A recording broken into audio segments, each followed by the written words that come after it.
Welcome to the Man Cave Podcast with Dan Casper. Our Business of Sports, again, brought to you by Security Financial Bank. We are talking about a report that NBC plans a $2.5 billion offer in a bid to nab NBA rights from TNT. $2.5 billion a year for the rights for NBA. In a related story, Peacock subscription rates are going up by $2. Oh, weird. Huh. Funny how that works. Uh-huh. Yeah. So keep that in mind when Peacock is streaming an NFL Oh, game. yeah, sorry, Packers fans. That first game's on Peacock, too. It's $2 more. It's not a big deal. Yeah. But unless you local markets like Milwaukee and Green Bay, then it's free. So spend like a $40 on gasoline so you can drive over to Green Bay to watch the game for free. Mm-hmm. But there you have it. So I don't know if this is going to happen. I don't know the whole deal. This is a report out there right now. But, you know, when I hear TNT potentially, you know, elbowing out TNT, does that mean the end of Charles and Shaq and Kenny, the Jets, and Shaq, Ernie. Kenny, I couldn't think of Ernie's. Chuck. Yeah, Ernie Turner. Yeah. So I wanted to keep calling him Ernie Turner for some reason. But I don't. Maybe NBC would bring. You got to bring Ernie Johnson with. You know. What I've been reading about this. I mean, there's a lot of theories about what's going to potentially happen. I think some of this was contractually written and given the possibility of what could happen with future rights deals, etc. But one possibility is a shared studio show inside the NBA.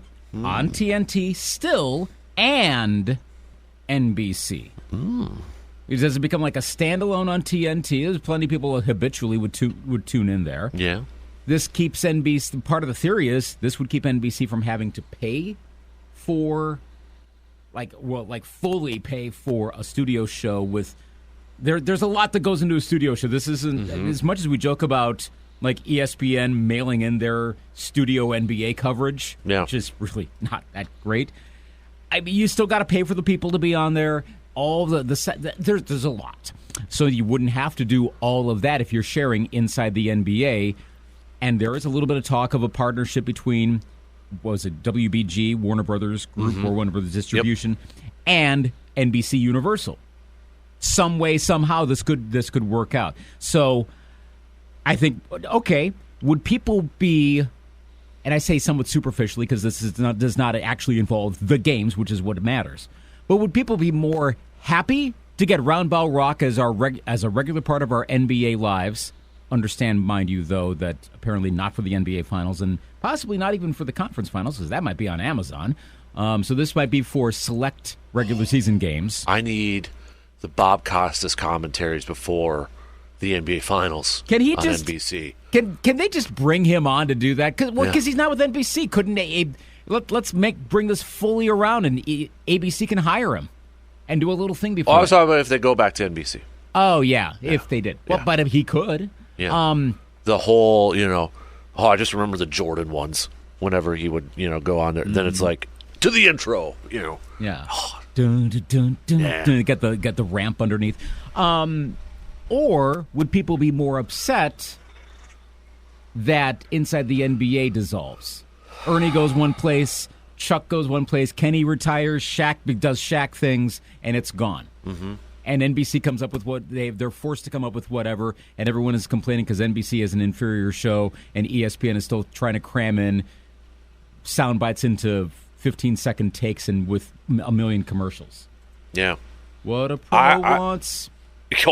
Don't, because Hudson sings that around the house. That song. I am sorry. Oh my gosh! I actually finally saw that because I really haven't been watching the linear versions of all the games, so I missed most of that. I finally watched that commercial this morning. Look, one time it's okay.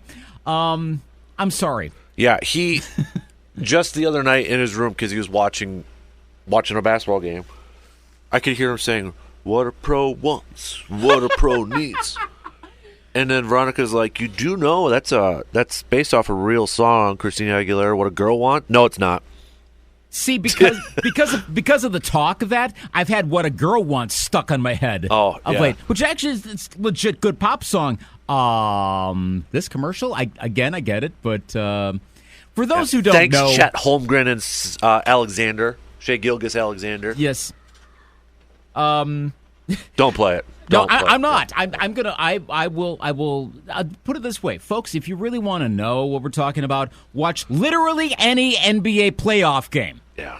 Give it like an hour, and you will regret it. Mm-hmm. Yeah, it's pretty awful. So it's kind of up there with the Burger King ads from a couple years ago. Mm-hmm. So anyway, so we might be stuck with that, but no inside the NBA. What do you think people would be more upset about? No inside the NBA, or would they be happier to get Round Ball Rock back? Younger fans, I think, would be upset about no inside the NBA. Older fans like me with the nostalgia, give me Round Ball Rock. It's probably generational. Yep. Give me the Round Ball Rock. And here's the thing, I will tune in for the intro, and that's about it, depending on the game. I've done that before. There are certain times I would only watch a game for the introduction, depending on the quality of it, and that's it. But I do think because it's such a, it's seemingly critical show to media world, to the talk of the NBA, which again, none of that is critical in reality. But for that world, it's maybe the most important part. There will be a way made somehow to keep it going. Mm-hmm. I've got based on again what some of the projections of what potentially could come together. So if these are projections, there's something to this, and it's going to happen. That means we may now.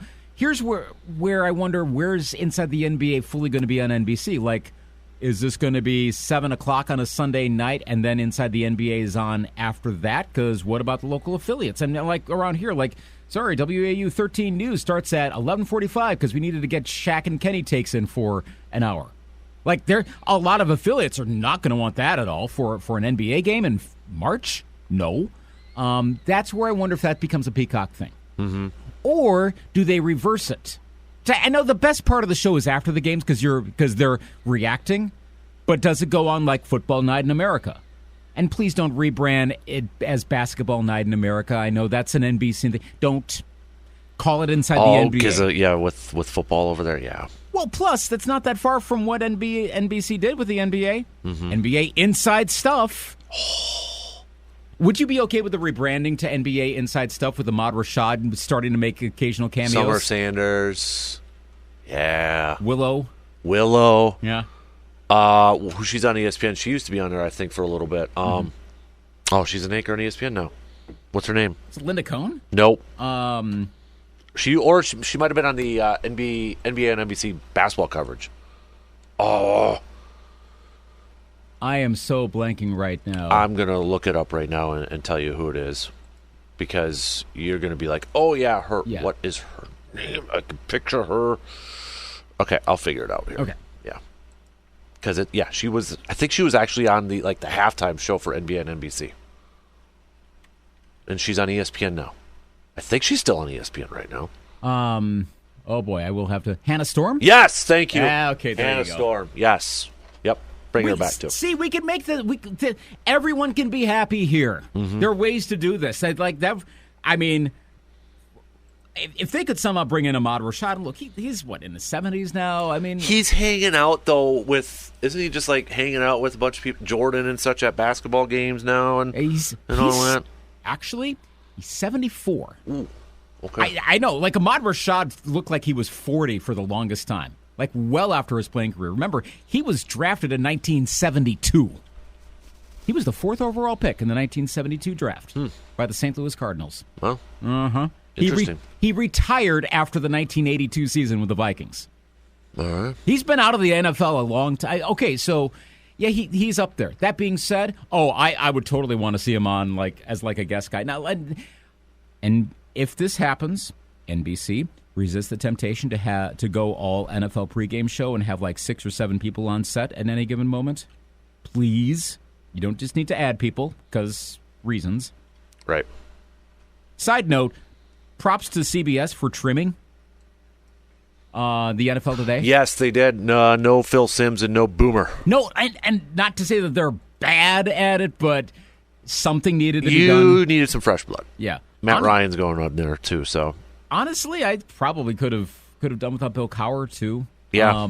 but we're moving in the right direction. Mm-hmm. Yes. So, do you think this deal gets done though with NBC? Yes, you do. NBC has been talked about a lot as a potential player, and now that they're potentially outbidding Warner, and there's I could be wrong on this, but I want to say I think it might have been some of their upper management. It was like, yeah, we don't necessarily need to have basketball. There was some executive with some major organization that was like, yeah, maybe not.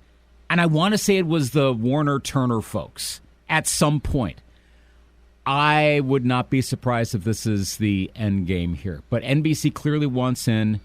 They want to do more with Peacock. They want to put more live sports on Peacock. I think the other reason why for the cost increase on Peacock going from $5.99 to $7.99 is the Olympics. Oh, yeah. Because there's going to be so much there, especially with it being in Paris, being 7 hours ahead. So many people are going to be watching Peacock and watching all sorts of stuff in real time during the day over here in the States. So, yeah, it dovetails with the streaming initiatives of the NBA, how they want to be very progressive with media coverage. And NBC's got that where Warner and Turner, they have streaming platforms, but as much as we think of Peacock as like second or third tier, it's more than what you can imagine from Turner and Warner, unless, again, I'm forgetting something. I know there's Max, but Peacock seems to have a little bit more going for it right now, especially in the sports world. Interesting. All right. Excuse me here for a sec. But Jake from State Farm, have you guys ever heard of Superbox? It's like a set top box that you buy for $250, and you get a pile of channels, all of UFC pay-per-view fights, every single football, hockey, NBA, and baseball game that's on. NFL Red Zone, absolutely insane. Not illegal. You can buy them at Walmart, Amazon, or online. Wow, I had not. I'm looking it up right now. I've looked at it. I'm curious if anybody has it. Like for me, I'm looking at like local channels here, and like regional locals. The only Wisconsin one I'm seeing is coming from Madison. It looks like. So you got antenna and such that there's a Green Bay one in there too. So I'd be curious if anybody actually has it and their thoughts on that. Yeah. But I looked it up. It's $330 on Walmart right now. It looks like only one review. So I don't know. I don't know anything about it. I would rather hear from people around here that have it before I would actually seriously consider it. And then, of course, comes the question of what's the thing that you're missing. Right, exactly. Maybe not. Maybe you got everything in there, but you're just telling me it's a one-time fee, right? But then there's a monthly thing after. That's what I would have to know. Yeah. Well, and okay. Speaking of what's the catch? Right. Well, considering or talking of consolidating. TNT loses the NBA. They're part of that sports Hulu thing. Yeah, if you will, that sort of thing. But now that package wouldn't have the NBA on TNT. Huh. Yeah. Well, that makes it less intriguing. I'd be curious to hear from people during for sporting events. For me personally, okay, do the Packer games actually show on this thing? Yeah. That's all I care about. How about Brewers games? Are Brewers games on there or anything like that, or Bucks game? I don't know. That's what I would like to know. Side note, I'm glad I'm not a Comcast subscriber in the Twin Cities. Now that Bally Sports is off Comcast for the rest of the year, and Comcast has a pretty big presence over in Minnesota, so a whole lot of Twins fans, sorry, you don't get to watch the team. But the good news is the Twins got money from Bally Sports, so they could not spend it on their players, and now their team is not on TV. Yeah. Thank you, everybody. Good job. Yeah. So there does seem to be a lot of catches with a lot of these things. Like, okay, with the Packers, you get like a digital receiver. You can watch it over the air in most cases, but not necessarily all. Yeah. So I'll be curious to hear from some people if they have it. Yeah. So